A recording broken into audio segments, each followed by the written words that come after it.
చెప్పుకుందాం. మనకి 2 ప్రార్థనలు ఉన్నాయి. ఇద్దరు వ్యక్తులు 2 రకాలుగా చేసిన ప్రార్థనలు మనకి కనబడుతున్నాయి. ఎవరు ఆ ఇద్దరు వ్యక్తులు? సుంకరి పరిచర్య. ఎక్కడ అంటే లోకాసు వార్త 18వ అధ్యాయము 10 నుంచి మనం చదివినట్లయితే అక్కడ మనకు కనబడుతుంది. ప్రార్థన చేయుటకై ఇద్దరు మనుషులు దేవాలయమునకు వెళ్ళిరి. వారిలో ఒకడు పరిసయ్యుడు, ఒకరు సుంకరి. పరిసయ్యుడు నిలువబడి, దేవా నేను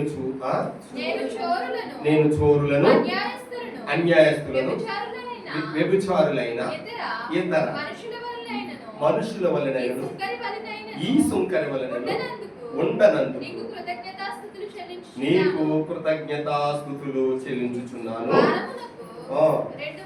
2 మార్లు ఉపవాసము చేయించు నా సంపాదన అంతటిలో 10వ వంతు చెల్లించుచున్నానని తనలో తాను ప్రార్థించుచుండెను. ఇప్పుడు ఇది సుంకరి ప్రార్థన నేను చదువుతానమ్మా, ఓకేనా? నా వెనకాల మీరందరూ పలకవలసిందిగా మనవి చేస్తున్నారు. దేవునికి మహిమ కలుగును కాక. చూడండి, ఇప్పుడు అయితే చెప్పండి అందరూ. అయితే సుంకరి దూరముగా నిలుచుండి ఆకాశము వైపు కన్నులెత్తుటకైనను ధైర్యము చాలక రొమ్ము కొట్టుకొనుచు, దేవా పాపినైన నన్ను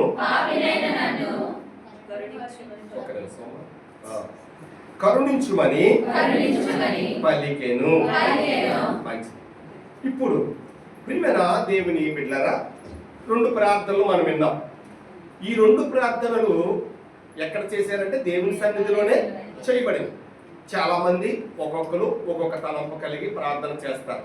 అయితే ఇక్కడ ఈ ప్రార్థనలో వ్యత్యాసం ఏంటి అంటే మొదటగా మనం పరిచర్య ప్రార్థన చదువుకున్నాం. ఇతడు ఏమని చేశాడంటే తన్ను తాను హెచ్చించుకుంటూ ప్రార్థన చేశాడు. అంటే ఎదుటి వారిని పోల్చుకుంటూ వారి వలె నన్ను ఉంచనందుకు, చివరికి నా పక్కన ఉన్న ఈ సుంకర వలె కూడా నన్ను ఉంచినందుకు నీకు వందనాలు అన్నాడు. పైగా చెప్తున్నాడు, నేను నీకు దశంభాగం ఇస్తున్నాను, ప్రతి వారం వస్తున్నాను, ఉపవాస ప్రార్థన చేస్తున్నాను, అమ్మా గృహ కూడికలకు వస్తున్నాను, ఆరాధనకు వస్తున్నాను, అన్నీ చేస్తున్నాను, నా దశంభాగం ఇస్తున్నాను అని చెప్తున్నాను. నువ్వు ఇచ్చింది దేవుడికి చెప్పాలంటారా? కాదు కదా. కాబట్టి ముందుకెళ్దాం. ప్రార్థన. మహాపరిశుద్ధుడును మహోన్నతుడైన మా తండ్రి, సకలాశీర్వాదాలకు కారణభూతుడైన మా ప్రభువా, నీకు వందనాలు. ఈ యొక్క ఉదయకాల సమయమందు నీ మందిరములో ఈ పునరుస్థాన దినమున మేము నాయన నీ మాటలు వినాలని సిద్ధపడ్డాం. ఇంతవరకు పాటల ద్వారా, సాక్ష్యాల ద్వారా, కీర్తన ద్వారా నాయన ప్రభా ఆరాధనలో మీరు బలపరచబడ్డారు. నాయన ప్రభా మేము స్తుతులు అర్పించినప్పుడు ఆ స్తుతుల మీద మీరు ఆశీనుడై ఉన్నారు.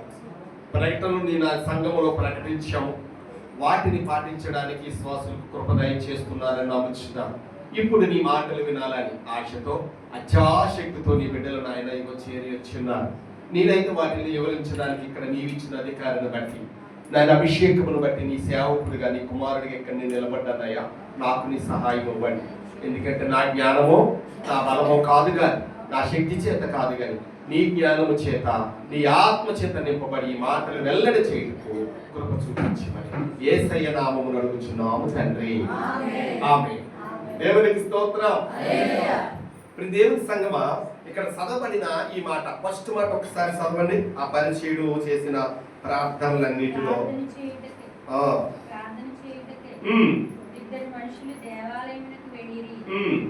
చూడండి, ఒక అదంతా కాదు కానీ ఒకటి ఉందని చూడండి. మొదటిగా ఏంటి? అతని స్వనీతిని చూపించాడు. దేనిని చూపించాడట? నేను వీనికంటే నీతిమంతుడిని అని. చూడండి, ఇతరుల వలె కాదు కానీ. చూడండి, ఒక మాట చదువుదామా? సామెతల గ్రంథంలో ఒకసారి తీయండమ్మా. సామెతల గ్రంథము 12వ అధ్యాయము 15వ వచనాన్ని మనం చదివితే, మూడిని మార్గం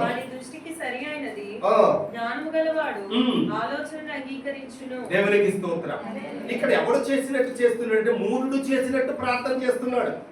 ఇదిగో వీరి వలె నన్ను ఒక వ్యభిచారిని ఉంచినట్లు ఉంచినందుకు నీకు వందనాలు, ఒక దొంగ ఉండనట్లు ఉంచినందుకు నీకు వందనాలు. స్వనీతిని బట్టి తన మంచి ప్రవర్తన గురించి ఇతరుల వలె కాక, అంటే పోల్చుకునే విధానము. ఈరోజు చాలా మంది ఆ పిల్లలు కూడా వాళ్ళు చూడు ఎలా ఉన్నారు, వీళ్ళు చూడు ఎలా ఉన్నారు, వీళ్ళు ఎలా ఉన్నారు, నువ్వు అలాగే ఎందుకు లేవు అంటారు. నీ బిడ్డలను వేరే బిడ్డలతో నువ్వు ఎందుకు పోల్చాలి? ఇప్పుడు వెంకటలక్ష్మి గారు పాడినట్టు నేను పాడగలమ్మా? ఎందుకంటే వారికి సండే స్కూల్ పిల్లలకి వీళ్ళందరూ ఎవరస్తులు ఉన్నారు కాబట్టి వారు ఎక్కడ తగ్గాలో, ఎక్కడ ఇచ్చింపు చేయాలో, ఎక్కడ అక్షరం స్లోగా పలకాలో, అది స్పీడ్గా పలకాలో వాళ్ళకి అది తెలుసు. కాబట్టి ఆ పదాలు వాళ్ళు పలుకుంటూ పాడుకుంటూ వెళ్ళిపోతారు. కొందరికి చిన్ననాటి విషయం కూడా ఈనాటికి జ్ఞాపకం ఉంటుంది, కొందరికి జ్ఞాపకం ఉండదు. అలాంటప్పుడు మన పక్క వాళ్ళతో ఎందుకు పోల్చుకోవాలి? నీకు ఇచ్చిన తలాంతి నీకు ఇచ్చాడు, అవునా కదా? నీకు ఇచ్చిన అవకాశాన్ని నీకు ఇచ్చాడు, దాన్ని నువ్వు సద్వినియోగం చేసుకోవాలి. ఇప్పుడు ప్రార్థన చేయండి అమ్మా అన్నాం అనుకో, నువ్వు ప్రార్థన నీకు అవకాశం ఇచ్చినప్పుడు ఆ ప్రార్థనలో నువ్వు ఫలం చెప్పు. చూడండి, వాక్యం చెప్పడానికి అన్ని చోట్ల మనకి అధికారం రాదు, వస్తుందంటారా? అవకాశం వచ్చినప్పుడు ఏం చేయాలి? వినియోగించుకోవాలి. పాట పాడే అవకాశము రాదు. చూడండి, మీటింగ్కి వెళ్ళిన కదా పాట పాడే అవకాశం మనకు రాదు చాలా వరకు. కానీ వాళ్ళు గుర్తుంచుకొని మనల్ని రమ్మన్నారు అనుకో, ఏం చేయాలి? నాకు రాదండి, నాకు సిద్ధపాటు లేదండి అనకూడదు. వెంటనే వెళ్ళి నీకు వచ్చింది పాత పాట అయినా పర్లేదు, వీళ్ళు కొత్త పాట పాడారు, నాకు ఏ కొత్త పాట రాదు అనుకోవద్దు. ఏం చేయాలి? పాత పాట అయినా పర్వాలేదు కానీ నీకు వచ్చింది, నీ నోరు తిరిగింది, చక్కగా నిలబడి నువ్వు పాడితే దేవునికి మహిమ, దేవునికి స్తోత్రం. ఈ సొంకరికి ప్రార్థన చేసే అవకాశం అయితే చూడండి ఎలా చేస్తున్నాడు. తన స్వనీతిని నమ్ముకొని నేను నీతిమంతుడిని, వీరిలాగా నేను ఉండలేదు కనుక నేను నీతిమంతుడు. అదేంటది? వారిలాగా మనం లేకపోతే మనం నీతిమంతులు అవుతామా? ఎవరి నీతి వారిదే. పులిని చూసి నక్క వాతలు పెట్టుకుంటే పులి అయిపోతుందండి, అవదు. దేని స్వభావము దానిదే. దేవునికి మహిమ కలుగును. అది చూడండి, ఇంకో మాట కూడా మీకు నేను చూపిస్తాను. రోమిలికి రాసిన పత్రికలో 3:21 ఒకసారి చదవండి.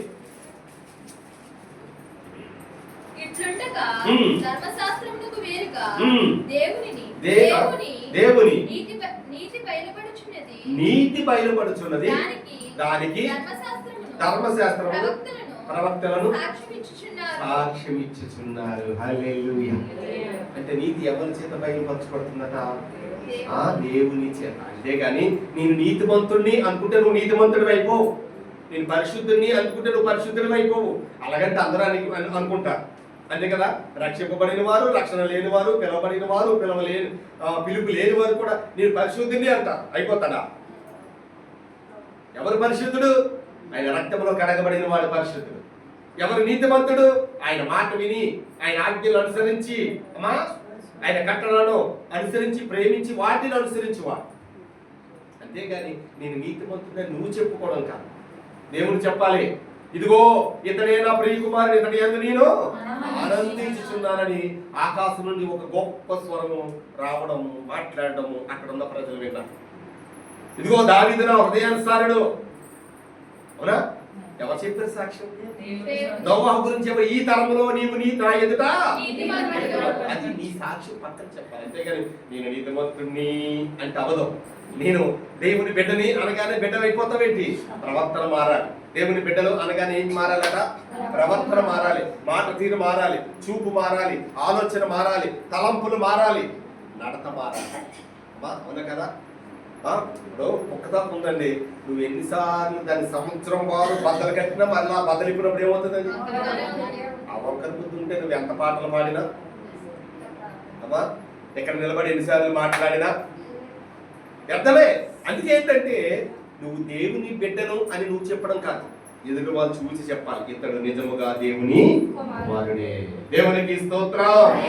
ఇతడు నిజముగా, ఇతడు కూడా అబ్రహాము యొక్క సంతానమే, అవునా అని ఎవరు చెప్పాలి? అది అందుకే నా ప్రియమైన దేవుని బిడ్డలారా, స్వనీతిని బట్టి మన ప్రార్థన ఉండకూడదు. కాబట్టి మనం ఏ ప్రార్థన చేయాలి అని మనము అనుకుంటే మొదటి ప్రార్థనలో మనం ఉన్నాం కాబట్టి మరొక మాట కూడా చూద్దాం. చూడండి, ఇంకో రెండోది ఏమని చెప్తున్నాడంటే అతను తన ఆత్మీయ విషయము ఉపవాసం అని చెప్తున్నాడు. చూడండి 12వ అధ్యాయంలో 12వ వచనంలో చూడండి, వారానికి 2 మార్లు ఉపవాసం ఉంటున్నాడు అంటున్నాడు. చాలా దేవునికి స్తోత్రం. మనం చెప్పాలి, ఉపవాసం ఉన్నప్పుడు చెప్పాలండి, చెప్పాలా? ఈరోజు నేను ఉపవాసం ఉన్నాను, నేనేమి తిన్నాను, ఈరోజు నేను ఉపవాసం ఉన్నాను, నేనేమి తిన్నాను, ఎంతవరకు అది? నీ ముఖము వికారము చేసుకొనవద్దు. ఏంటండి? మన ముఖము విశాలం చేసుకోవడం ఎందుకు? ఎదుటి వారికి కనబడినట్లే ఎంత భక్తి పరాలో ఉపవాసం ఉంటుంది అని ఎదుటి వారు చెప్పినట్లు మనం ఒకలాగా ఆలోచుకుని రాకూడదు. దేవుని సన్నిధిలోకి వచ్చినప్పుడు నీ ముఖము దేవుని యొక్క బలిపీఠం వద్ద పైకెత్తి చూడాలి. దేవునికి స్తోత్రం. అక్కడ చెప్పుకుంటున్నాడు నేను ఉపవాసం ఉంటాడు. చూడండి యెషయా గ్రంథం 65వ అధ్యాయము 5వ వచనంలో ఒక మాట ఉంటుంది, చదువుదామా? యెషయా గ్రంథం 65వ అధ్యాయము 5వ వచనంలో ఇలాగనే ఉంటుంది, వారు మా దాపునకు రావద్దు, వేరుగా ఉండుము, ఎడమగా ఉండుము, మీకంటే మేము పరిశుద్ధులమని చెప్పుదురు. మీరు నా నాసికారంధ్రములకు పొగవలను దినమంతయు మండుచున్న అగ్ని వలె ఉన్నారు. చూడండి ఇక్కడ ఏమంటున్నారంటే వారు మా దాపులకు రావద్దని ఎడమగా ఉండమని చెప్తున్నారు. నీకంటే మనం ఎవరికంటే పరిశుద్ధులు? మనం దేవుని కంటేనా? నిజంగా అనుకుంటాము మనం జీవితాన్ని బట్టి నేను గొప్పవాడిని అనుకుంటాం. జర చూస్తే మన గొప్పతనం ఎంత? ఎవరిని తక్కువ అంచనా వేయడానికి వీలు లేదు. చూడండి, నేను ఇక్కడ ఉన్నాను కాబట్టి ఎత్తబడతానంటే ఎత్తబడతావా? ఇప్పుడు మంచి పేరుంటే ఎత్తబడిపోవు. మంచి సంఘంలో ఉన్నాను కాబట్టి నేను ఎలా ఉన్నా ఎత్తబడతానంటే ఎత్తబడతావా? కరోనా కాదు అందరినీ పాస్ చేసేయడానికి. ఏంటండి కరోనాలో ఏం చేశారు? చదువుకున్నాడు సిద్ధపడినోడికి మార్కులు అటు ఇటుగా వేసి ఏం చేశారు? పాస్ చేశారు. కానీ దేవుడు అక్కడ అలా ఉంది. నీకు ఒక అందరితో కలిసి నీ భార్య నీతిమంతురాలు కాబట్టి నువ్వు ఎత్తబడతావు. చూడండి, నీకు కొంచెం మాట ఉంటుంది ఎవరి దగ్గర, ఈ మంచోడు కదా, ఆ మంచితనమే ఈ కుటుంబాన్ని కాపాడుతుందండి, లేకపోతే ఇతను మంచోడు కాబట్టి వాళ్ళకి క్షమిద్దామండి, మనలో ఉంటుంది ఆ స్వభావం. కానీ దేవుడి దగ్గర నిలబడినప్పుడు, దేవుని ఎదుట బలిపీఠం చేత మనం నిలబడినప్పుడు ఎవరి నీతి వారిది, అవునా కదా? ఎవరి ఫలము వారిదే. నీ నీతి, నీ ప్రవర్తన, నీ యథార్థత నిన్ను మాత్రమే కాపాడు. ఇక్కడ కాదు, భూమి మీద ఓ రకంగా మా తల్లిదండ్రులను బట్టి బిడ్డలను క్షమించవచ్చు, లేకపోతే బిడ్డలను బట్టి తల్లిదండ్రులు క్షమించవచ్చు, బంధువులను బట్టి వీరిని కూడా క్షమించవచ్చు. కానీ అక్కడ అలా ఉండదు. నువ్వు బంధువైనా, స్నేహితువైనా, రథ సంబంధమైనా, తల్లివైనా, తండ్రివైనా, కుమారుడైనా, ఎవరైనా కాదు, ఆయన ఎదుట ఒకటే నీతి, ఒకటే ధర్మం. నీది నీ ప్రవర్తన నువ్వు జాగ్రత్తగా చూసుకోవాలి. అంతేగాని నేను నీతిమంతుడని నువ్వు చెప్పకూడదు, దేవుడు చెప్పాలి. నువ్వు పరిశుద్ధుడు అని నువ్వు చెప్పకూడదు, దేవుడు పలకాలి, ఎదుటివారు చెప్పాలి. ఇతర దాన్ని చూడండి, ఎప్పుడు చెప్తారు? అమ్మా ఇది దేవుడి సన్నిధికి వెళ్ళాక ఎంత మారిందో అని ఎవరు చెప్పాలి? నీ పొరుగింటి వారు చెప్పాలి, నీ ఎదురింటి వారు చెప్పాలి. అంతేగాని మనం వెళ్ళి నేను పరిశుద్ధురాలమ్మా, దేవుని సన్నిధికి వెళ్తున్నానమ్మా, ఈమానిసేనమ్మా మనం చెప్పకూడదు. దేవునికి స్తోత్రం. ఇక్కడ ఈ పరిచయుడి యొక్క పని మొదటిగా తన స్వనీతిని చూపించాడు. రెండవది అంటున్నాడు, నీ కొరకు నేను ఉపవాసం ఉంటున్నాను. ఉపవాసం ఎవరి కొరకు? దేవుని కొరక. చెప్పండమ్మా, ఉపవాసం ఎవరి కొరకు చేస్తున్నా? మన కొరక, మన బిడ్డల కొరకు, లేకపోతే మన దీంట్లో ఒక కార్యం జరగాలని, ఒక తలంపు, ఒక విషయము, ఒక విశిష్టత రావాలని మనం ప్రార్థన చేస్తాం. ఎవరేమంటాడు? వరానికి 2 మార్లు ఉంటున్నాను అయ్యా, ఎవరి కోసం ఉంటున్నాం? దేవుడు అంటున్నాడు, ప్రియమైన దేవుడు, నీవు యథార్థవంతుడు అయితే ఖచ్చితంగా నా ఎదుట సిగ్గుపడతాడా? తలెత్తుకొని ఉంటాడు. అవునా కదండి? తప్పు చేస్తే ఏం చేస్తాము? తలదించుకొని ఉంటాం. మన తప్పు అయినప్పుడు అధికారుల దగ్గర మనం నిలబడినప్పుడు ఏం చేస్తామమ్మా? తలదించుకొని ఉంటాం. ఎందుకంటే తప్పు మన వైపు ఉంది కాబట్టి. అదే తప్పు లేకపోతే ఏదైనా మాట అంటే ఊరుకుంటావా? ఏం చేశాను నువ్వు అని అంటున్నావు? అయ్యా ఏ తప్పు చేశాను నేను, నన్ను ఎందుకు అనాలి అంటాం. ఆ ధైర్యం మనకు ఉండాలంటే దేవుని ఎదురున్నప్పుడు. చూడండి, చాలా మంది చెప్పే మాట ఏంటో తెలుసా? ఒక మాట మీకు తెలుసు, ఒక మంచి మాట ఏంటో తెలుసా? దేవుడు ఈ లోకానికి 2వ రాకడలో వచ్చినప్పుడు తల ఎత్తుకుని ఆయన వైపు చూసే ధైర్యం మనకు ఉండాలి అంటే మన స్వనీతిలో, లేకపోతే మనం చేసిన కార్యాలను బట్టో అతిశయించడం కాదు. ఇక్కడ ఈ యొక్క పరిచయం ఎవరిని బట్టి అతిశయిస్తున్నాడు? దేవుని బట్టి కాదు, తన స్వనీతిని బట్టి, తన దేవుని యొక్క సన్నిధిలో ఉపవాసం ఉన్నారని అతిశయిస్తున్నాడు. అందుకే అతని ప్రార్థన ఏమైందట? త్రోసివేయబడింది. దేవునికి స్తోత్రం. చూడండి, మూడోది మనం చూద్దామా? మూడో మాట మనం చదువుకుందాం. చూడండి 11వ వచనం చదవండి ఒకసారి. నిలువబడి దేవా నేను చోరులను, అన్యాయస్తులను, వ్యభిచారులనైనా ఇతర మనుషుల వలనను ఈ సుంకరి వలనను ఉండనందుకు చెల్లిస్తున్నాను. దేవునికి స్తోత్రం. అంటే ఇక్కడ ప్రార్థన లేని అంశం లేదు, ఉందా? ఫలానా దాని కొరకు చేసాడని నేను చెప్పగలం అక్కడ? చెప్పండి అమ్మ, ప్రార్థన చేయండి అంటే ఓ చేస్తారు. అది ఎక్కడికి వెళ్తుంది, ఈ చివరి నుంచి ఆ చివరికి వెళ్ళి ఆ చివరి నుంచి చివరికి వస్తుంది, కానీ అందులో ముఖ్యమైన అంశం ఏమీ ఉండదు. ఉంటుందంటారా? మనం ప్రార్థన చేస్తే దేనికోసం చేయాలి? ఒక కుటుంబాన్ని ఎత్తి పట్టుకొని ప్రార్థన చేయాలి, అవునా? అవునా కదమ్మా? ఒక పాపి మారు మనసు కొరకు ప్రార్థన, ఒక అంశం అంటే ఏంటి? అమ్మ ఈ కుటుంబం కొరకు చేయండి అంటే ఆ కుటుంబం కొరకు చేయండి. అమ్మ ఇది ఒక సాక్ష్యాల కొరకు చేయండి అంటే, అవునా కదా? అమ్మ వాక్యం ఫలింపు కొరకు చేయమంటే వాక్య ఫలింపు చేయండి అనగానే వాక్య ఫలింపు వదిలేస్తారు. ఎందుకు ఇది? అమ్మ సంఘం అంతా తిరిగేస్తా ఉంటారు. సంఘం అంతా ఎందుకు? వాళ్ళ కొరకు చేసే సమయం వేరు, అవునా కదా? వాళ్ళ కొరకు కనిపెట్టే సమయం వేరు. ఇప్పుడు వాక్య ఫలింపు అంటే వాక్య ఫలింపు, ముగింపు ప్రార్థన అంటే ముగింపు ప్రార్థన, కానుకల ప్రార్థన అంటే కానుకల ప్రార్థన, అంతేగాని వేరేది ఏది ఉండడానికి వీలు లేదు. కానీ శంకర్ ఏం చేస్తున్నాడంటే ప్రార్థనలో అంశం లేదు. ప్రార్థన పరిశీలన ఏం చేస్తున్నాడు? తన ప్రార్థనలో ఏమి లేదట అంశం. అంటే నేను ఫలానా దాని కొరకు చేస్తున్నానని చెప్పుకోవడానికి ఏమీ కనబడదు. అందుకే నువ్వు ప్రార్థన చేసేటప్పుడు జాగ్రత్త. దేని కొరకు చేస్తున్నావు? దేని నిమిత్తం చేస్తున్నావు? జ్ఞానం కలిగి వివేకముతో ఏం చేయాలి? ఆలోచించి చేయాలి ప్రార్థన. ఎలా పడితే అలా చేసేది కాదు ప్రార్థన. ఇప్పుడు చిన్నపిల్లలుగా ఉన్నప్పుడు, కొత్తగా మందిరానికి వచ్చినప్పుడు, దేవుని రక్తంలో కడగబడి కొత్తగా నూతనంగా ఆత్మగా నువ్వు రక్షింపబడినప్పుడు నువ్వు చిన్నపిల్లలు ఒక ప్రార్థన చేయడం రాదు, లేకపోతే పాట పాడడం రాదు. ఏమవ్వాలి? ఏం రావాలి? మా చైర్మన్ అంటాడు, నాయుడు నువ్వు ఎప్పుడు చిన్నపిల్లడిగా ఉంటావా?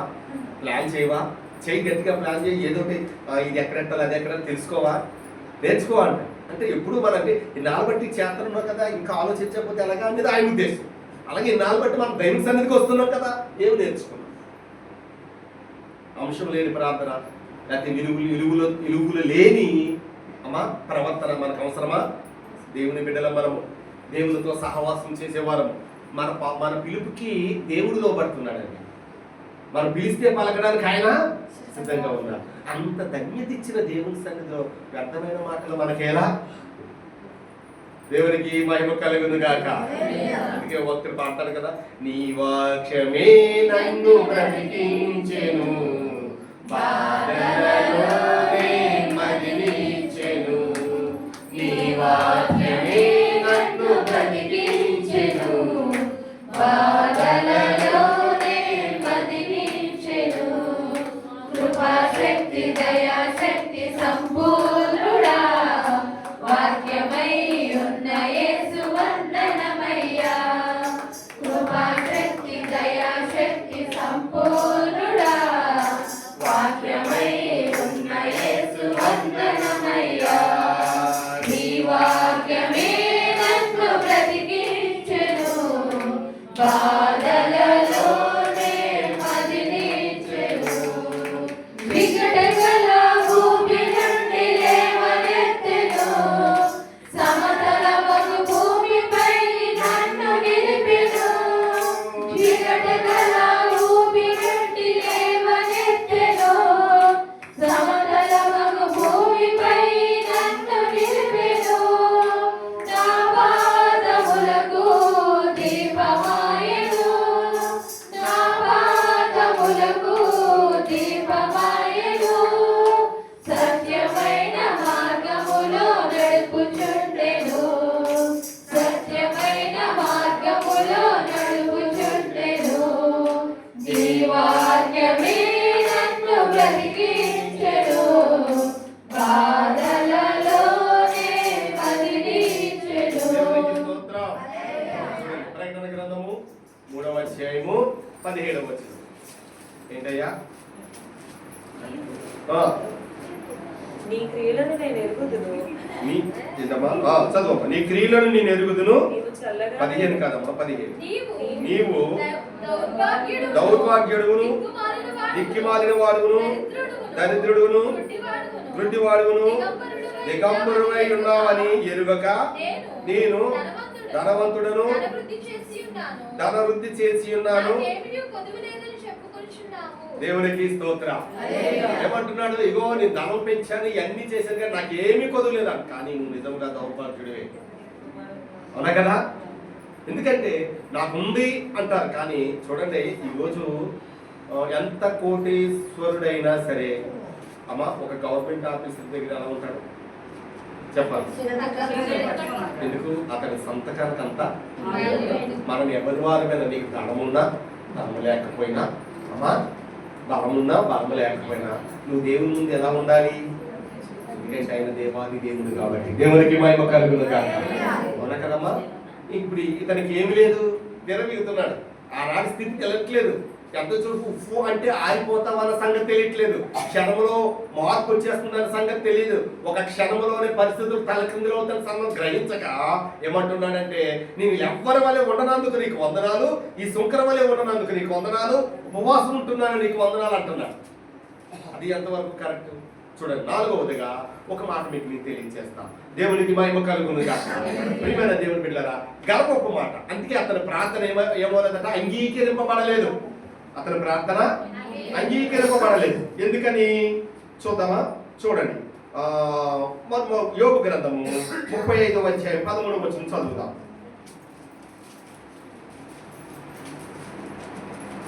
నిశ్చయముగా దేవుడు నిరర్థకమైన మాటలు చెవిని పెట్టడు, సర్వశక్తుడు వాటిని లక్ష్య పెట్టడు. దేవునికి స్తోత్రం. ఇప్పుడు చెప్పండి, ఏ మాటలు పలకాలి మనం? కదమ్మా, పలకాల వద్దా? ఏ మాటలు పలకాలి? దేవుని సన్నిధిలోకి వచ్చాము, కూర్చున్నాము, ఇప్పుడు ఏం మాట్లాడాలి కదా? ఈ మాట దేన్ని ఉచ్చరించాము? నిరార్థకమైన మాటలు దేవుడు చెవిని పెట్టాడు. అంటే వ్యర్థమైన మాటలు ఆలకించడు. దీనత్వంతో, తగ్గింపుతో, అమ్మా పురిటికి నలిగిన హృదయంతో దేవుని సన్నిధిలో చేసిన ప్రార్థన దేవుడు అంగీకరిస్తాడు. అంతేగాని గర్వం తెలిసి నేను ఇలా ఉన్నాను, ఆళ్ళలాగా నన్ను ఉంచలేదు, వీళ్ళలాగా నన్ను ఉంచలేదు, నేను ఆళ్ళలాగా కాదు, నేను పాట పాడగలను, వీళ్ళలాగా కాదు, నేను వాక్యం చెప్పగలను, వారిలాగా కాదు, నేను ఆరాధన బాగా చేయగలను. ఎవరిచ్చారు నీకు తలం? మరి దేవునికి మహిమ కావాలి, కానీ నీకెందుకయ్యా మహిమ? నీకెందుకయ్యా ఘనత? మనల్ని పుట్టించిన వాడు, మనకు ఊపిరి ఊదినవాడు, మనల్ని ప్రేమించిన వాడు, మనల్ని పోషించిన వాడికి మహిమ చల్లాలి. అంతేగాని నీ వెచ్చింపబడతానంటే, నీ వెచ్చింపబడితే ఏమవుతుంది అప్పుడు? మన కదా దేవునికి స్తోత్రం. తన్ను తాను హెచ్చించుకునేవాడు ఏమవుతాడు? మన ప్రార్థన గర్వముతో కూడింది కాక, హెచ్చింపుతో కూడింది కాక, మన నీతిని దేవుని ఎదుట చెప్పేటట్లు కాక ఎలా ఉండాలట? దేవునికి ఇష్టమైన ప్రార్థనగా ఉండాలి. మనందరినీ ఒక సంఘంలోనే పెట్టాడు, కానీ అంటాడు ఇద్దరు తిరిగి విసురుతారు, ఒకరు ఎత్తబడతారు, ఒకరు ఒక చోటే ఉన్నారు కదా. ఉన్నారా లేదా? ఈమెకి మన అందరికీ రక్షణ ఉంది. రక్షణ ఉందా లేదా? అందరము రక్తంలో కడగబడ్డాం. కానీ మరి ఇందులో ఎంతమంది ఎత్తబడతాం? ఇంతలో మందిలో నేను ఉన్నాను కాబట్టి నేను కూడా ఎత్తబడతానంటే అవుతుందా? ఎవరైతే ఆయనకి హృదయానుసారుడిగా ఉన్నాడో వారు ఎత్తబడతారు. దేవునికి మహిమ కలుగును. ఇది పరిచయుడి యొక్క ప్రార్థన విషయాలు. ఇప్పుడు సుంకరి ప్రార్థనకు వద్దాం. సుంకరి ఏ రీతిగా ప్రార్థన చేశాడో మనం చదువుకున్నాము. చూడండి 14వ వచనం ఒకసారి.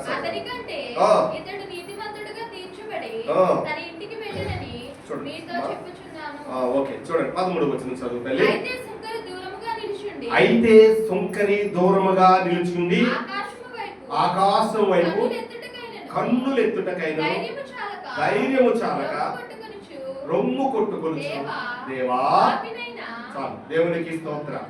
ఇక్కడ చూడండి, నిజమైన తన స్థితిని ఎరిగి ప్రార్థన చేస్తున్నాడు. దేవుని సన్నిధిలోకి వచ్చినప్పుడు మనం తగ్గించుకొని ఉండాలి. అవునా కదండి? మన స్థితి తెలుసు కదా, మనకి మన పరిస్థితి తెలుసు, దాన్ని బట్టి ప్రార్థన చేయాలి. కానీ ఈ సుంకరి తెలుసుకున్నాడయ్యా, నీ తట్టు కన్నులెత్తుటకు నాకు అర్హత సాలదు. దేవునితో మనం పోల్చుకుంటే ఎలా ఉంటుంది? ఎలా ఉంటుందమ్మా? దేవునితో మనం పోల్చదగిన వరమా? కాదు. ఒక ఆయన పోల్చుకున్నాడు. ఎవరు? లూసిఫర్. ఆయన చెల్లించిన ఆ ఘనత నేను కూడా పొందాలి, ఆ సింహాసనం దగ్గర నేను కూర్చోవాలి. కూర్చున్నాడా? ఎప్పుడైతే తన మనసులో అనుకున్నాడో వెంటనే కిందకి ఎక్కువ చుక్క ఏమన్నాడు? ఎక్కడ పడ్డాడట? ఎక్కడ పడ్డాడమ్మా? అది నీ కొరకు ఒక చోటు. మనలో మనం హెచ్చించుకోవాలి. తగ్గించుకున్నాడు ఇక్కడ సుంకరి. నీ తట్టు కన్నులు ఎత్తడానికి నాకు అర్హత లేదయ్యా, నన్ను క్షమించయ్యా, నా ప్రార్థన అంగీకరించాను, తగ్గింపుతో ప్రార్థన చేసి దేవుని సన్నిధిలో అలాగ చేయాలయ్యా, నీవు మహిమను విడిచిపెట్టి నా కొరకు ఈ రీతిగా వచ్చావు కదా, అటువంటి నిన్ను నువ్వు తగ్గించుకున్నావు, మరి నేను నాయన నీ తట్టు కన్నులెత్తడానికి నా అర్హత లేదు, కానీ అట్టి అర్హత నాకు కలుగు చేయడానికి వచ్చినందుకు నీకు వందనాలు అన్నమాట. దేవుడు సంతోషిస్తాడా లేదా? అది అలాగ తగ్గించుకొని ప్రార్థన అంశం ఏంటి అనేది ముందు ఒక సిద్ధపాటు ఉండాలి మీకు. నువ్వు ప్రార్థన చేయాలనుకున్నావు, దేని కొరకు చేయాలనుకుంటున్నావు, నువ్వు ప్రార్థనకి సిద్ధపడుతున్నావు, మోకరించావు, దేని విషయం చేయాలనుకుంటున్నావు, స్తోత్రం నాయన, స్తోత్రం స్తోత్రం స్తోత్రం పొరుగు వారికంట నేను నన్ను ఇచ్చినందుకు నీకు వందనాలు అంటే బాగుంటుందా? అది కాదు కదా. ప్రభా నన్ను నీ రక్తం చేత కడిగినందుకు వందనాలు, ప్రభా ఈ పగలంతా కాచి కాపాడినందుకు నీకు వందనాలు, ప్రభా నేను పనికి వెళ్ళిన తర్వాత ఆ పనిలో నా కాళ్ళకు నా చేతులకు నాకు శక్తినిచ్చినందుకు నీకు వందనాలని ప్రార్థన చేయాలి, కృతజ్ఞత చెల్లించి. అప్పుడు నీ యొక్క పరిస్థితిని బట్టి దేవుని సన్నిధిలోని ప్రార్థన లేపబడుతుంది. ఇద్దరు ఒకే చోట చేశారే, ఇద్దరు ఒకేసారి ప్రార్థన చేశారే, సొంకరి ప్రార్థన ఎందుకు అంగీకరించాడంటే తన స్థితిని ఎరిగి చేశాడు ప్రార్థన. చాలా మంది మనల్ని చూసుకోరు, ఇలా చూపిస్తారు ఎక్కువ చేత. ఏంటి నీ కంటిలో తోలుస్తుంది, నీ కంటిలో నడుస్తుందంట. మరి అదేంటి అమ్మా, ఎదుటివారి నీ కంటిలో దూలం ఉంచుకొని ఎదుటివారి కంటిలో నువ్వు నలుసు ఎందుకు ఎక్కాలి? ఇచ్చేపు ఒక చూడండి, ఒక 10 మంది ఒక్కడ కూర్చున్నారు అనుకో, ఒక్కల సైడ్ అయ్యారు అనుకో, ఈ 90 ఎవరి గురించి మాట్లాడతారు? ఒక్కల సైడ్ అయిన గురించి మాట్లాడు. అది ఎందుకు మనకి ఏమా? అలా కాకుండా ఏం చేయాలి మనము? ఇక్కడ ఉన్నామన్నా, ఇందులోంచి ఒకరు వెళ్ళిపోయారు అనుకో, వాళ్ళ గురించి ఏం మాట్లాడతాం? వీడప్పుడు ఇంతే, ఇలాగే వెళ్ళిపోద్ది, అవసరం లేదు. వెళ్ళిపోతే ఆమె ఫలమానమే పొందుకుంటుంది. మన యొక్క నీతి మన దగ్గర. ఎదుటివారిని దూషించుట కంటే మన నీతిని, మన యొక్క పరిస్థితిని, స్థితిని ఎరిగి ప్రార్థనలో కనిపెట్టుట మంచిది. హల్లెలూయా, దేవునికి స్తోత్రం. హల్లెలూయా. దేవుని బిడ్డలారా, ఈ సమయంలో మీకు ఒక వాక్యాన్ని చూపిస్తాను చూడండి. 2వ దినవృత్తాంతముల గ్రంథము, దినవృత్తాంతాలు 2వ గ్రంథము 7వ అధ్యాయము 14వ వచనాన్ని మనం చదివినట్లయితే అక్కడ ఆ మాటలు తెలపబడతాయి. నా పేరు పెట్టబడిన నా జనులు చూడండి, తమ్ము తాము తగ్గించుకొని ప్రార్థన చేసి నన్ను వెదకి తన చెడు మార్గములు విడిచిన ఎడల ఆకాశము నుండి వారి ప్రార్థనను విని వారి పాపమును క్షమించి వారి దేశమును స్వస్థపరచుదును. హల్లెలూయా. నిన్ను నీవు దేవుని సన్నిధిలో తగ్గించుకుంటే ఎంత దీవెనిచ్చాడండి ఇక్కడ. ఇది నేను చెప్పానా? ఎవరు చెప్పారు? దేవుడు జీవ గ్రంథములో రాయించిన మాటలను. నిన్ను నీవు తగ్గించుకుంటే అమ్మా చూడండి అక్కడ ఎంత చక్కగా మాట్లాడాడో. ఆ ప్రార్థన అంగీకరిస్తానన్నాడు. ఏం చేస్తానన్నాడు? ఆ ప్రార్థన అంగీకరిస్తాడు. చెడు మాటలు విడిచిపెట్టాలి, ఒప్పుకోవాలి. అంతేగాని నేను పాపని నేను కాదు, నేను అది చేయలేదు ఇది చేయలేదా? బయటికి వెళ్ళినప్పుడు ఎన్నింటిలో పాలు పంపులు పొందుతున్నాం. బయటికి వెళ్ళినప్పుడు ఎంతమంది మనల్ని వేరే వేరే రీతిలో పాలు పంపులు పొందడానికి ప్రేరేపిస్తున్నారు. అందుకే మనల్ని మనం తగ్గించుకుంటూ దేవుని ఎదుట ఒప్పుకుంటుంది, మనుషులు ఎదుట కాదు. ఎక్కడండి? ఎక్కడ ఒప్పుకోవాలి? ఒకప్పుడు పోపు గారిలో ఆనాటి సంఘంలో ఒక చట్టం ఉంది. ఏంటంటే దేవాలయంలో పాస్టర్ గారు ఒక యూసేపులో ఉన్న దాంట్లో కూర్చుంటే వెళ్ళి మరి ఆ రోజు ఏదైనా పాపం చేస్తే ఆ పాస్టర్ గారికి చెప్పి కానుకేస్తే అక్కడితో వారి పాపము ఎవరు క్షమిస్తారు? పాస్టర్ గారు.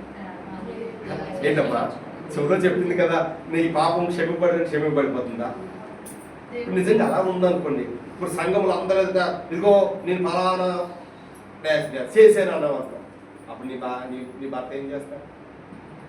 నీ భార్య ఏం చేస్తాడు? నీ బిడ్డలు నీకు ఇలుస్తారా? అప్పుడు ఎక్కడ ఒప్పుకోవాలట?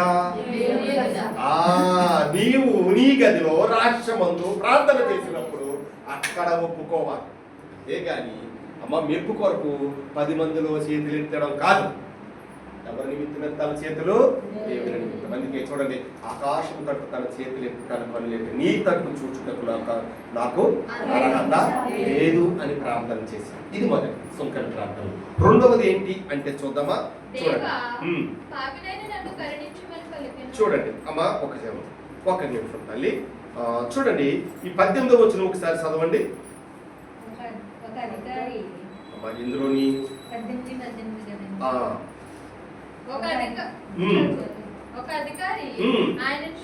ఆయనను చూసి సద్బోధకుడా నిత్య జీవమునకు వారసులగుటకు నేనేమి చేయవలను ఆయన్ని అడిగి అందుక యేసు నేను సత్పురుషుడనని ఆ. ఏల ఎలా చెప్పుచున్నాను. చెప్పుచున్నాము దేవుడు ఒక్కడే తప్ప మరి ఎవ్వడును ఆ. సత్పురుషుడు కాడు. అది ఎవరబ్బా? దేవుడు ఒక్కడే సత్పురుషుడు, ఆయనే మంచితనం. ఇప్పుడు ఒక పాపిని రక్షణలోకి తీసుకురావాలి అంటే అమ్మా ఏం చేయాలి? అతడు నీతిమంతుడై ఉండాలి, అవునా కదా? అతడు పాపం చేసి వీళ్ళు పాపం చేస్తే పాపం అక్కడ క్షమింపబడుతుందా, హెచ్చింపబడుతుందా? హెచ్చింపబడుతుంది. కానీ ఇక్కడ ఇతను చేస్తున్న పని ఏంటంటే దైవ సన్నిధికి వచ్చుటకు తగిన వాడుగా తను తాను తగ్గించుకున్నాడు. ముందుగా నిలబడడానికి చోటు ఇమ్మని ప్రార్థన చేస్తున్నట్లు మనకు కనబడుతుంది. చూడండి, నెహెమ్యా గ్రంథంలో 1వ అధ్యాయం 4వ వచనంలో ఈ మాట ఉంటుంది. ఎస్తేరు పక్కన ఉంటుంది. చూడండి, ఈ మాటలు విన్నప్పుడు నేను కూర్చొని ఏడ్చి కొన్ని దినములు దుఃఖముతో ఉపవాసం ఉండి ఆకాశమందలి దేవుని ఎదుట అది ఎవరి ఎదుట విజ్ఞాపన చేశాడు? ఈ నెహమ్యా దేవుని ఎదుట విజ్ఞాపన చేశాడు. అంతేగాని మనుషుల దగ్గర మెప్పు కలగడానికి చేయలేదు. అమ్మా మనుషులు నన్ను మెచ్చుకుంటారని పరిగెత్తుకొని అందరూ కనబడేలాగా బైబిల్ చూపించుకుంటూ వచ్చేలేదు. ఏం చేసింది? దేవుని మెప్పు కొరకు దేవుని ఎదుట విజ్ఞాపన చేశాడంట. ఏడ్చుచు ఉపవాసం ఉండి, అది మనం చేయవలసిన ప్రార్థన. అంతేగాని ఇప్పుడు ఏడ్చుచు అంటే చూడండి తగ్గించుకున్నాడు. ఉపవాసం ఉన్నాడంటే తన యొక్క శరీరాన్ని ఏం చేశాడు? నలగొట్టుకున్నాడు. అంతేగాని అమ్మా నేను ఉపవాసం ఉన్నాను 2 గ్లాసులు పాలు తాగుతాను అన్నాడా? లేదు. నేను ఉపవాసం ఉన్నాను పేటి కొందరు అంటారు భోజనం చేయకూడదు కానీ టిఫిన్ ఏదైతే అది కనపడద్దు కదా. అమ్మా 2 పేట్లు టిఫిన్ తిన్నాం అనుకో భోజనంతో సమానమే కదా. ఇంక ఉపవాసం ఎక్కడుంది? ఉపవాసం అంటే ఏంటి అంటే మనం చాలా చెప్పుకున్నాం. ఉపవాసం ఎలా చేయాలంటే దేవునికి ఇష్టమైన ఉపవాసం. అది ఎలా ఉంటుంది? నీ ముఖం వికారంగా కనబడకూడదు. కానీ ఉపవాసం ఉన్న రోజు నువ్వు చేయవలసింది ఏంటంటే దేవుని సన్నిధిలో ప్రార్థనలో గడపాలి. అది దానికి ఫలం దొరుకుతుంది. అంతేగాని ఒకవేళ నీకు దాహం వేస్తే నీళ్ళు తాగు అవునమ్మా, లేకపోతే ఏదైనా ద్రవ పదార్థం అంటే నువ్వు తీసుకోవచ్చు. అంతేగాని 4 ఒక్కొక్కరు ఉపవాసం ఉన్న రోజు టిఫిన్ ఎక్కువ తినేస్తారు. ఏం చేద్దామని ఏం చేస్తారు? ఉపవాసం ఉన్న రోజుని టిఫిన్ ఎక్కువ తినేస్తారు. తింటే ఆకలి ఇంకేమవుతుంది అప్పుడు? ప్రియమైన దేవుడు, నువ్వు చేసేది ఏదో దేవునికి ఇష్టమైనదిగా చేయి. అటు ఒక అడుగు ఇటు ఒక అడుగు కాదు. అయితే వేడిగానే ఉండాలి లేదా సహజంగా ఉండాలి. నిలువెచ్చని స్థితి మనిషికి విశ్వాస జీవితానికి పనికిరాదు. దేవునికి మహిమ కలుగును గాక. హల్లెలూయా. చూద్దాం ఇప్పుడు సుంకర ప్రార్థనలో ఎలా ఉండాలి? ఎన్ని విషయాలు మనం తెలుసుకున్నాం. ఓడి తగ్గించుకున్నాడు, అలాగే దేవుని సన్నిధిలో ఉండడానికి అర్హత గురించి కూడా ప్రార్థన చేసినట్లు మనము చూస్తూ ఉన్నాము. చూడండి, 3వది ఏంటంటే శిక్షకు అర్హుడునని భావించాడు. చూద్దామా? 13వ వచనం చదవమన్నప్పుడు నిలిచుండి కన్నులెత్తుటకైనను ధైర్యము చాలక చూడండి ఇక్కడ ఏమన్నారు? రొమ్ము కొట్టుకోవచ్చు. దేవా దేవునికి స్తోత్రం. చూడండి లోకాసువార్త 23వ అధ్యాయము 40వ వచనం చదువుదాం. లోకాసువార్త 23వ అధ్యాయము 40వ వచనం. అయితే రెండవ వాడు వానిని గద్దించి నీవు అదే శిక్షా విధిలో ఉన్నావు గనక దేవునికి భయపడవా? మనకైతే ఇది న్యాయమే. మనము చేసిన వాటికి తగిన ఫలము పొందుచున్నాము గాని ఏ తప్పిదము దేవునికి స్తోత్రం. హల్లెలూయా. ఇదిగో సుంకరే ఆ ప్రార్థన రొమ్ము కొట్టుకొనొచ్చు. ఖచ్చితంగా ఒప్పుకుంటున్నాడు దేవుని సన్నిధిలో. పాపినైనా నన్ను కరుణించినందుకు వందనాలు. ఎంతమంది ఒప్పుకుంటున్నారు? ఒప్పుకొని చేయాలి అది. అందుకే ఇంకో చుంక మనం చూసినట్లయితే ప్రియమైన దేవుని బిడ్డలారా మరొకటి కూడా చూపిస్తాను మీకు.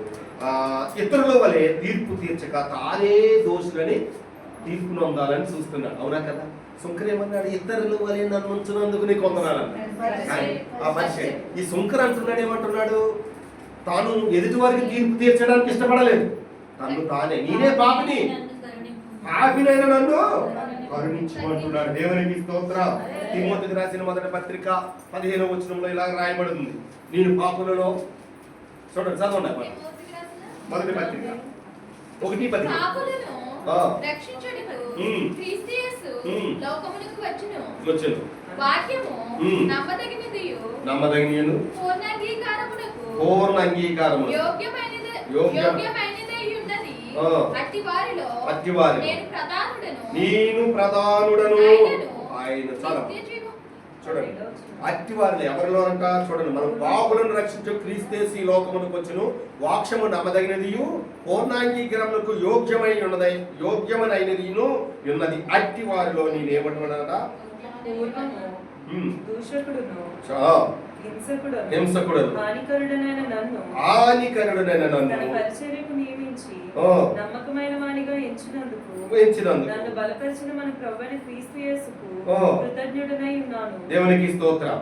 చూడండి, ఇక్కడ చెడు ప్రధానుడు అంటే దేంట్లో ప్రధానుడు? పాపులలో. అవునా కదా? అవునా? ఇందులో చూడండి, నేను ప్రధానుడును అంటున్నాడు. కాబట్టి మనం ఏం చేయాలి? అపోస్తలుడైన పౌలు చెప్తున్నమాట తిమోతికి రాసిన పత్రిక, పాపులలో నేను ప్రధానుడు అని చెప్తున్నాను. మనం ఎప్పుడైనా చెప్పుకున్నామా? ఎదుటివాళ్ళు చూడండి, లేదో వారికి వల్లే నేను ఉందాగా ఉండాలి, వారికంటే నేను బాగా కనబడాలి, వారికంటే నేను అందంగా కనబడాలి, వారికంటే నేను ఎత్తుగా ఉండాలి, వారికంటే జుట్టు నాకు ఎక్కువ ఉండాలి. ఎక్కడి నుంచి వస్తా? దేవుడు ఇచ్చిందే ఉంటుంది. ఎప్పుడు వచ్చేది? వచ్చేస్తుందా? రాదు. నీకు ఎంత అయితే వచ్చావో అంత అయితే ఉంటావు. పెరగాలంటే పెరగాలమా? ఈరోజు చాలా మనకి అడ్వర్టైజ్మెంట్లు చూస్తాం, కాంప్లెక్స్ తాగండి అయితే దిగుతాడు అంటాడు. ఎందుకు ఎదుగుతాడు? కాంప్లైనా? ఓకే, దేవునికి స్తోత్రం. లేకపోతే బూస్ట్ తాగండి, హార్లిక్స్ తాగండి అంటాడు. అయితే అయితే ఎదిగిపోయి బలం అయితే ఇక దేవుడు ఎందుకో. చూడండి, మనము అయితే ఎదుగుతుంటే మనం ఎంత ఆపాలన్నా ఆగం.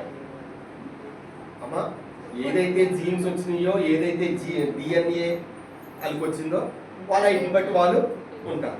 చూడండి, ఇప్పుడు తల్లిదండ్రులు ఇద్దరు బారుగా ఉన్నారని పిల్లలిద్దరు బారుగా ఉండాలని ఏమైనా ఉందా? వాళ్ళ తాతో లేకపోతే వాళ్ళ మేనమామో ఎవరో ఒకరు ఉంటారు కదా, వాళ్ళలాగా ఉండొచ్చు కదా, దేవునికి మహిమ కలుగుతుంది కదా. అవునా కదండి? కాబట్టి ఏంటంటే ఒకటి నేను ఏం చెప్తానంటే, ఎవరిలాగా కాదు కానీ మనలాగా మనం ఉండడం మంచిది. అంతే. ఇక్కడ ఇద్దరికి ఇచ్చేసాం. అది తనలాగా తాను ఉండడానికి ఇష్టపడట్లేదు ఎవరు? సౌకర్యం క్షమించండి, మనిషి తనను తాను తెలుసుకొని దాన్ని దేవుడికి అప్పగించుకున్నవాడు. అందుకే మనం ఎవరిలా ఉండాలి? చివరిగా మరొక మాట చదివి మనం ముగించుకుందామమ్మా. అమ్మా, మనం ఎవరిలా ఉండాలి అనేది మనం పరిశీలన చేసుకోవాలి. చూడండి, మరొక వచనం చూద్దామా? లోకాసు వార్తలో చూడండి, లోకాసు వార్తలో 23వ అధ్యాయము 42వ వచనం చదివినట్లయితే చూడండి, ఆయనను చూచి యేసు నీవు నీ రాజ్యములోనికి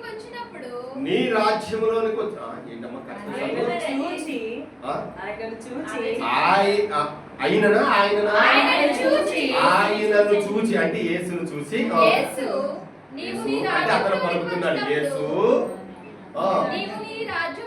నీవు నీ రాజ్యములోనికి వచ్చినప్పుడు నన్ను జ్ఞాపకము చేసుకొను. అంటే ఇక్కడ ప్రార్థన చూడండి, ఇక్కడ చిన్న ప్రార్థన. పెద్ద ప్రార్థన ఏమైనా చేశాడా? ఈ దొంగ ప్రార్థన చేశాడా? అతన్ని పక్క దొంగని హెచ్చరించాడు, అలాగే అతను దూషించలేదు. ఏమంటున్నాడు? మనకి శిక్ష తగదు, ఎందుకంటే మనం చేసిన దానికి మనకి శిక్ష వేసాడు. ఖచ్చితంగా మనం పాపమే, కానీ ఇతడు అటువంటి వాడు, ఏ తప్పు చేయని వాడు. నీకు బాధ లేదా? బాధ కలగట్లేదా? కొంతమంది ఎద్దును పడ్డ కాకి తెలియదు. కాకి ఏం తెలుసు? పొడుచుకొని తినడం తెలుసు. ఎవరైనా బాధలో ఉన్నారనుకో, ఆ దగ్గరికి వెళ్ళి సూపు పోటు మాట్లాడు. అది ఎంతవరకు కదా? మనం ఏం చేయాలి? వారి బాధను వారికి ఓదార్పు ఇచ్చే వారిగా ఉండాలి, కానీ వారికి ఇంకా అమ్మా ఇలాగే జరగాలన్న వాడికి ఎలా ఉంటుంది? అది అలా మనం ఉండకూడదు. కానీ ఇక్కడ చూడండి, ఎలా ఉన్నాడట? అమ్మా, గొప్ప ప్రార్థన చేశాడు, చిన్న ప్రార్థన చేశాడు. అదే గొప్ప ప్రార్థనగా చెప్పండి. సౌకర్యమైన ఒక గంట చేసాడా ప్రార్థన? ఒక అరగంట చేసాడా? కానీ 2 మాటలే పలికాడు. ఆ మాటల్లో ఎన్ని అర్థాలు వచ్చినాయి చూడండి. అందుకే మన ప్రార్థన గొప్ప ప్రార్థన ఉండాలి. ఒకటే ప్రార్థన అయి ఉండాలి. అంశం నువ్వు గ్రహించి ఆ అంశాన్ని బట్టి, ఆ సంగతులను బట్టి నువ్వు ప్రార్థన చేసుకెళ్తే దేవుడికి క్లారిటీ ఇవ్వండి.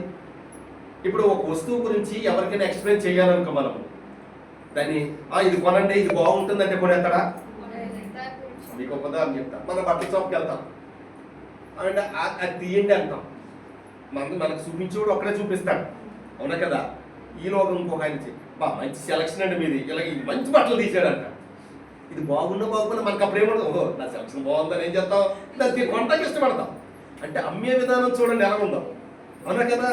అంటే మనల్నే వాళ్ళు ఏం చేస్తారు, కన్విన్స్ చేసి అమ్మా మనతో కొనిపించే ఆ సాధిని కొనిపించడానికి అన్ని రకాలుగా ఉంటాయి. పైగా వాడు వివరిస్తారు, ఇది ఫలానా క్వాలిటీ అండి, ఇది మంచి కలర్ అండి, లేకపోతే దీన్ని ఇలా ఉంటుందండి, దీన్ని కుట్టించుకున్న తర్వాత వేసుకుంటే మీ ఒంటి మీద ఫ్యాబ్రిక్ అండి, ఇది ఇలా ఉంటుందండి, తడిసిపోతుంది, అలాగే ఎలాగైనా ఎక్సలెంట్ చేస్తాం.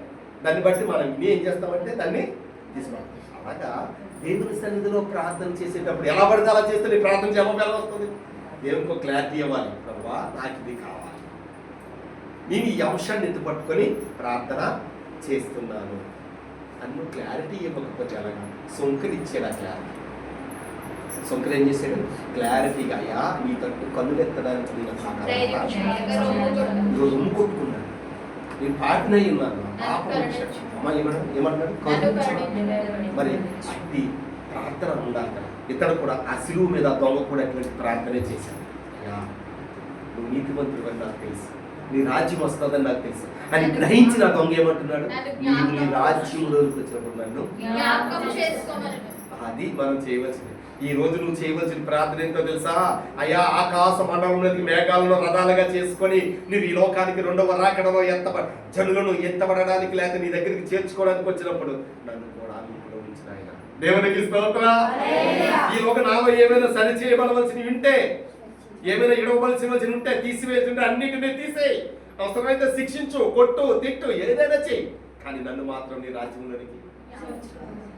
దేవునికి స్తోత్రం. అలాగే నీ ప్రార్థన ఉండాలి. చూద్దాం చివరిగా ఒక మాట చదువుదామా? అబ్బా తీయండి, మీ దగ్గర ఉన్న గ్రంథములు తెలిసినట్లయితే చూడండి. మరొక మాట కీర్తన గ్రంథం తీయండి, 145వ సంకీర్తన 18వ వచనం చదువుదాం. చూడండి, తనకు మొర్రపెట్టు వారందరికీ, తనకు నిజముగా మొర్రపెట్టు వారందరికీ దేవునికి స్తోత్రం. ఇప్పుడు సుంకరి ప్రార్థన ఏం చేసిందట? అంగీకరింపబడింది. అయితే ఇప్పుడు నిజముగా మొర్రపెట్టాడు కాబట్టి ఆ ప్రార్థనకి దేవుడు ఏం చేశాడు? సమీపముగా ఉన్నాడు. అంటే ఈ రోజు నువ్వు ప్రార్థన చేస్తే నీ దగ్గర ఉన్నాడు, నీకు సమీపంగా ఉన్నాడు. దూరంగా ఉన్నాడా? ఎడంగా ఉన్నాడా?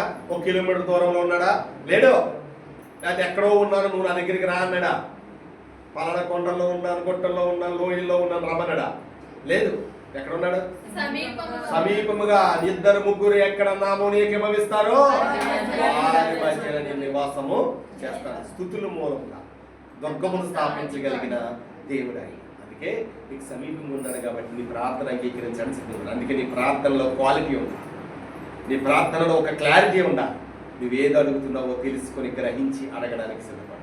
ఏది పడితే అది, ఎలా పడితే అలాగా ప్రార్థన చేయి. ఎందుకంటే నువ్వు మోకరించింది దేవుని సన్నిధి. హల్లెలూయా.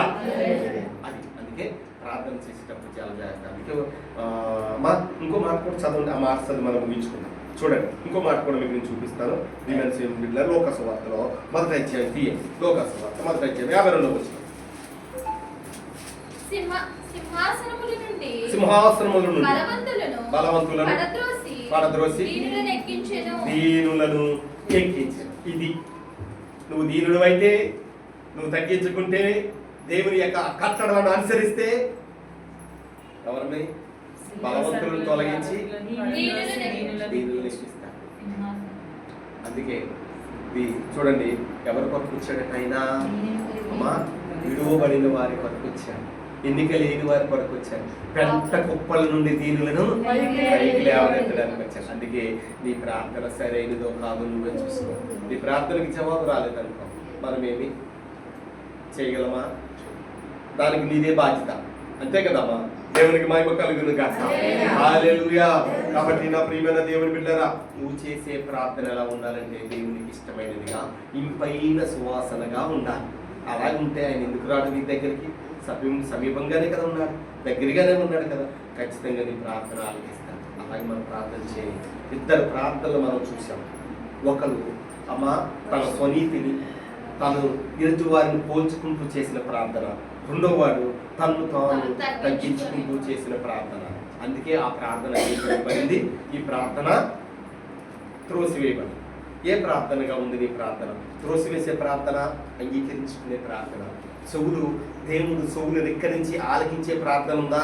ఈ ప్రార్థన నాకు ఎందుకరా బాబా అనుకునే రీతిగా ఉందా?